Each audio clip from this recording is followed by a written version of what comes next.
হাদিসে উল্লেখ আছে হিংসুকের 3টি চিহ্ন রয়েছে। পিঠের পিছনে গীবত করে, সামনাসামনি তোষামত করে এবং অন্যের বিপদে আনন্দিত হয়। আসসালামু আলাইকুম, গুড মর্নিং। কেমন আছেন সবাই? যদিও গুড মর্নিংটা আর গুড নেই, কারণ আমি ভোরবেলা আর উঠতে পারি না। আমি চেষ্টা করব ভোরে ওঠার জন্য। আমি ঘুম থেকে সকালে উঠে নিচে চলে গিয়ে যে কিছু কাজ করে দিলাম। কাজ করে আমি নাস্তা করলাম, নাস্তা করে দেন আমি উপরে আসলাম। এসে আমি আমার সম্পূর্ণ রকমের কাজ শেষ করেছি। আমি যে কাজগুলো করেছি তার ভিডিও আমি করতে পারিনি, কারণ আমার মনে থাকে না ভিডিও করার কথা। আমি তো আর প্রফেশনালি ব্লগার না, তো যার কারণে আমার মনে থাকে না। আমার আজকে রুটিনে 3য় দিন যাচ্ছে। আমি এখন বাংলা পড়ছিলাম, জবের প্রিপারেশনের বাংলা। আমার একাডেমিক প্রিপারেশন না, জব প্রিপারেশনের যে বাংলা সাবজেক্টটা আছে, আমি সেই বাংলা সাবজেক্টটা পড়ছি। বাংলা সাবজেক্টের আমি সেই লেখকগণই পড়ছি, অনেকগুলো। সেদিন আমি কিছু পড়েছিলাম, আজকে আমি আবার একটু কিছু পড়ব। আজকালকার ওয়েদারটা অনেক ভালো, একটুও গরম নাই, রোদের দেখা নাই, শুধু বৃষ্টি হচ্ছে আর বৃষ্টি হচ্ছে। আমার এই দিনগুলো অনেক ভালো লাগে। এই দিনগুলোতে খিচুড়ি খেতে খুব ইচ্ছা করে। দেখো, আমি পড়তে পড়তে আকাশ এত কালো করে এসেছে যে আমার ঘরের আলো পৌঁছাচ্ছে না। আমার বাংলাটা শেষ, আমি এখন পৃষ্ঠাটা একটু ভাঁজ করে রাখলাম মনে রাখার জন্য। তারপরে আমি শুরু করলাম আমার একাডেমিক প্রিপারেশন। আমি একাডেমিক প্রিপারেশনে আজকে একটা সাবজেক্ট পড়বো, সেটারই শালু পড়বো। আমি এখন শালই পড়তে চাচ্ছি, কারণ শাল পড়লে আমার বেসিকটা ক্লিয়ার হয়। এই জন্য আমি চেষ্টা করি সব সাবজেক্টের শাল পড়া। যাই হোক, শুরুতে আমি বলেছিলাম হিংসা নিয়ে। আসলে আমি কেন বলছি এই কথাটা, কিছু কারণ আছে। হিংসা মানুষকে ধ্বংস করে, হিংসা পতনের মূল। একজন মানুষ অন্য মানুষকে দেখে হিংসা করে বা তাকে নিয়ে অন্যের মাঝে সমালোচনা করে, তাহলে সে ব্যক্তি অনেক খারাপ কাজ করে। কেননা প্রত্যেক মানুষের জীবনেই কারো না কারো সাহায্যের প্রয়োজন হয়ে থাকে। কেউ হয়তো একটু ভালোভাবে চলতে পারছে, তাকে নিয়ে অনেকেই হিংসা করে। একজন মানুষ ভালোভাবে জীবনযাপন করলেই তাকে নিয়ে কেন হিংসে করতে হবে? যে মানুষ নিজের জীবনে কোনো কিছু করতে পারে না, সে অন্যকে দেখে হিংসে করে। যে মানুষের জীবনের সবকিছু থাকার পরেও অন্যের জিনিসটাকে বেশি প্রায়োরিটি দেয়, বেশি ভালো লাগে, সেই মানুষ হিংসা করে। এই সব মানুষ তারা নিজের অজান্তে নিজেদের ক্ষতি করে। এটা আমি বারবার বলবো, কারণ ধরেন আমি একটা বিজনেস দাঁড় করিয়েছি, এখন আমাকে কেউ হিংসে করে।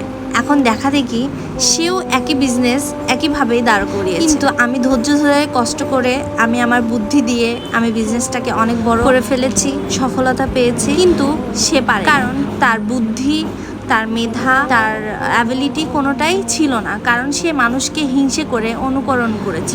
অনুকরণ করা আর হিংসে করে অনুকরণ করা সম্পূর্ণই আলাদা। এখন আপনি যদি মনে করেন যে আমি ওই আপুর মতো একটা বিজনেস দাঁড় করাতে চাই, আপু আমার অনুপ্রেরণা, সেক্ষেত্রে আপনাকে বলবো আপনি অবশ্যই সেই অনুকরণটা করতে পারেন। এখন আমি আপুকে টেক্কা দিব, টেক্কা দিয়ে আমি ওই একই বিজনেস করে আপুর থেকে ওপর লেভেলে যাব, এটাকে হিংসে বলে। তাহলে এই অনুকরণ করা আর ওই অনুকরণ করা আমার মনে হয় না দুটাই সেম। আমার হাজব্যান্ডের সাথে মাঝে মধ্যে আমার এই ব্যাপারে অনেক তর্কাতর্কি হয়, কারণ ও বলে যে মানুষ তো দেখেই শেখে। তাহলে আমি যে উদাহরণটা দিলাম, আপনারা বুঝতে পেরেছেন যে আমি কেন বলেছি যে মানুষ দেখে শেখার মধ্যে আর হিংসে করে দেখে শেখার মধ্যে অন্যরকম একটা তফাৎ আছে। আমি আপনাদের একটা কথা বলে যাই ছোট মাথা, যেটা হচ্ছে আপনারা একে অপরকে হিংসা করবেন না। আপনারা হিংসা করার থেকে বরঞ্চ একে অপরকে সাহায্য করুন। কারো ভালো লাগা দেখলেও তো ভালো, তাই না? কেন আপনারা একে অপরকে হিংসা করেন? হিংসা করলে তো তার ক্ষতি কিছু হচ্ছে না, যে হিংসা করছিস তার ক্ষতি হচ্ছে। আপনাকে যদি আমি আরেকটু এক্সাম্পল দেই, দেখেন কেমন করে তার ক্ষতি হচ্ছে। ধরেন এক ব্যক্তি ঘুরতে গিয়েছে, এখন সেটা ফেসবুকেও দিয়েছে। যারা আছে ফেসবুকে এটা দেখেছে, দেখার পরে তার সারাটা দিন নষ্ট করেছে এই ভেবে ভেবে যে ওর অ্যাবিলিটি না থাকা সত্ত্বেও ও ঘুরতে পারছে, আর আমার অ্যাবিলিটি আছে তাও আমি ঘুরতে পারছি না। তাহলে এই যে সারাটা দিন যে সে হিংসে করে নষ্ট করলো, চিন্তা করতে করতে যে ঘুরতে গিয়েছে, তার ক্ষতি হলো নাকি হিংসুক বেগ ক্ষতি হলো? কোনটা? যারা হিংসে করেন তাদেরকে আমি একটা কথা বলতে চাই, আপনাদের যতটুকু অ্যাবিলিটি আছে, যতটুকু সামর্থ্য আছে, ততটুকুর মধ্যে আপনারা হ্যাপি থাকার চেষ্টা করুন। দেখবেন আপনার জীবনটা অনেক সুন্দর মনে হবে, কাউকে দেখে আর হিংসে করতে ইচ্ছা করবে। এখন একদল লোক আমাকে বলবে যে তুমি হিংসে করো না, তুমিও তো মানুষ। হ্যাঁ, আমিও মানুষ। আমার দ্বারা হিংসা হয় কি হয় না সেটা আমার আল্লাহ পাক জানে। আমি সর্বদা চেষ্টা করি যেন আমি হিংসে না করি।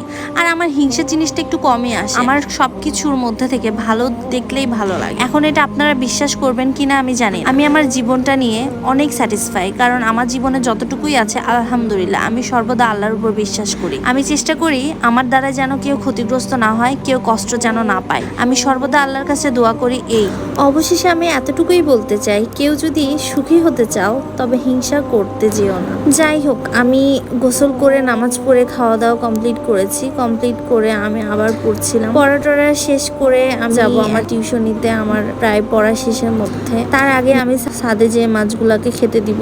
বেশিরভাগ আমি দিনের ভিডিও বেশি করে ফেলি, আসলে রাতে ওইভাবে পড়ার সময় পাই না, যার কারণে অত ভিডিও আমি করতে পারি না। আজকের মতো এতটুকুই, ভুল হলে মাফ করে দিবেন। আল্লাহ হাফেজ।